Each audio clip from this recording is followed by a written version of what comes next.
નમસ્કાર મિત્રો, હું નિમિષ ઠાકર. મિત્રો, આજકાલ લડાખની અંદર જેન ઝી ના બહાના નીચે હિંસા ફાટી નીકળ્યાના સમાચાર ચર્ચામાં છે.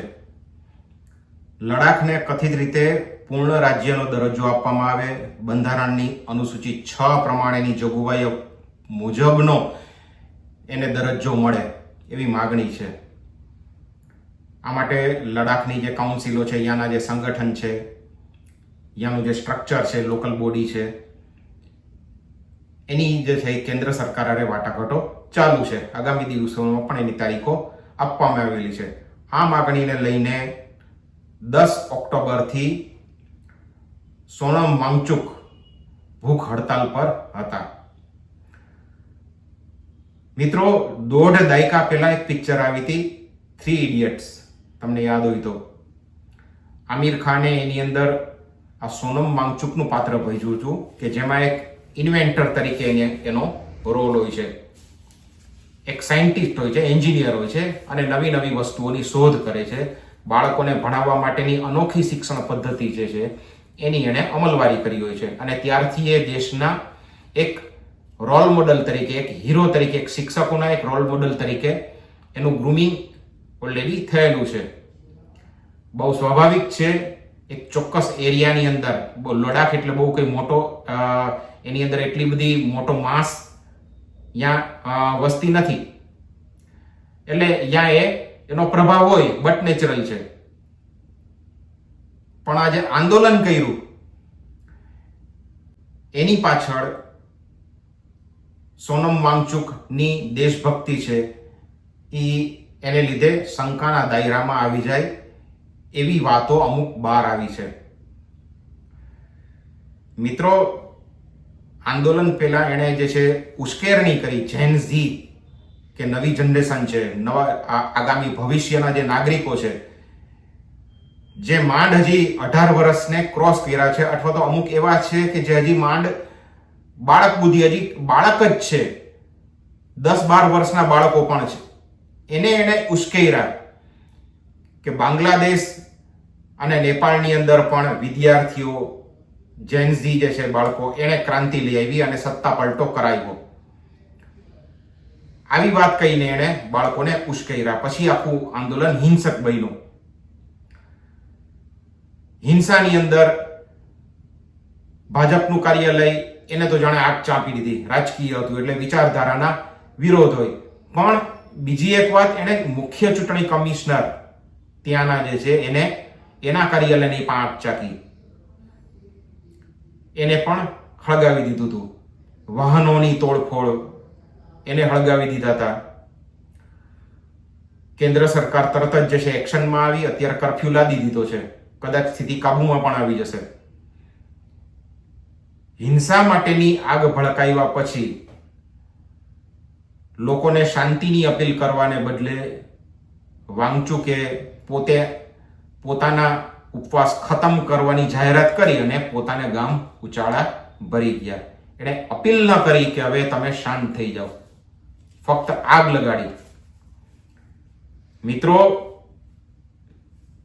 સોનમ વાંગચુકની આ હરકત, એના બીજ લાંબા સમયથી નકાઈ ગયા હતા. એની દેશભક્તિ ઉપર પ્રશ્નાર્થ લાગી જાય એવી હરકતો એણે અગાઉ ઘણા વખતથી એણે ચાલુ કરી છે. આ હું નથી કહેતો, આ નિમિષ ઠાકર નથી કહેતો, આ રિસર્ચ એન્ડ એનાલિસિસ વિંગના એક પૂર્વ અધિકારી RSN સિંઘે એક યુટ્યુબ ચેનલ હારેની વાતચીતમાં આ વાત કહી છે. દેશદ્રોહી કઈ રીતે કીધા?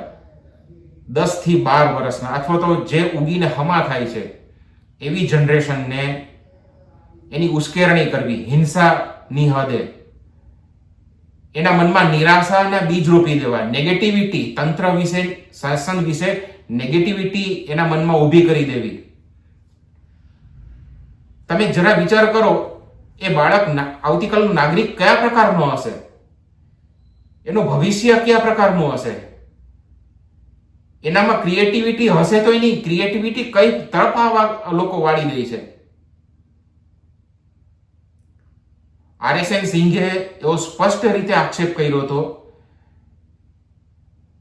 કે આ સોનમ વાંગચુક છે એ થોડા વખત પહેલા બાંગ્લાદેશના કથિત જે શાસક છે, ચૂંટાયેલી સરકારને હટાવીને એ જે બેસી ગયા છે, ડીપ સ્ટેટ અમેરિકાનું છે, એને જે બેસાડી દીધા છે, CIA નો પાછળ દોરી સંચાર છે, એ મોહમ્મદ યુનુસને જઈને મળ્યા હતા. ત્યાર પછી પાકિસ્તાનની અંદર ડોન નામનું અખબાર છે, એણે બ્રીધ પાકિસ્તાન નામની કોન્ફરન્સ યોજી હતી. એની અંદર આ ભાઈએ સોનમ વાંગચુકે એની અંદર ભાગ લીધો હતો. એટલું જ નહીં, એની અંદર એવું કીધું હતું, I will march to China, હું ચાઇના તરફ પગલા ભરીશ. મિત્રો, આ તો કોન્ફરન્સની વાત થઈ. એ સિવાય પાકિસ્તાનની મુલાકાત વખતે ઇસ્લામાબાદમાં કોને કોને મળ્યો હશે, કઈ કઈ વાતો શેર કરી હશે, એનો હેતુ શું હશે, આ બધું સમજી શકાય એમ છે. ભાઈ, લેહ લડાખની અંદર રહેતા માણસ છે, એને પાકિસ્તાન જીવે કે મરે એને એની યારે શું લેવા દેવા?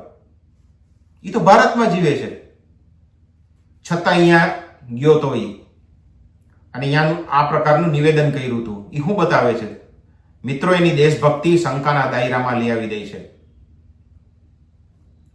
RSN સિંઘ તો ત્યાં સુધી કહે છે કે યાસીન મલિક અને સોનમ વાંગચુક વચ્ચે બીજો કોઈ ફરક જ નથી. કેન્દ્ર સરકારે એને પકડીને સીધો જેલમાં નાખવો જોઈએ. જે કામ યાસીન મલિક કરતો હતો એ જ કામ સોનમ વાંગચુક કરે છે. શાંતિના ઓઠાની છે. જનરેશનને એને આંદોલન નામે ઉશ્કેર્યા પણ શાંત ના પાડ્યા. મિત્રો, મારી વાત હારે તમે સહમત હો જ એ જરૂરી નથી. તમે મારી હારે સહમત હો કે ન હો, કોમેન્ટ જરૂર કરજો. જો તમને ગમે તો આ વિડીયોને શેર કરજો, લાઈક કરજો અને મારી ચેનલને સબસ્ક્રાઇબ જરૂર કરજો. ધન્યવાદ.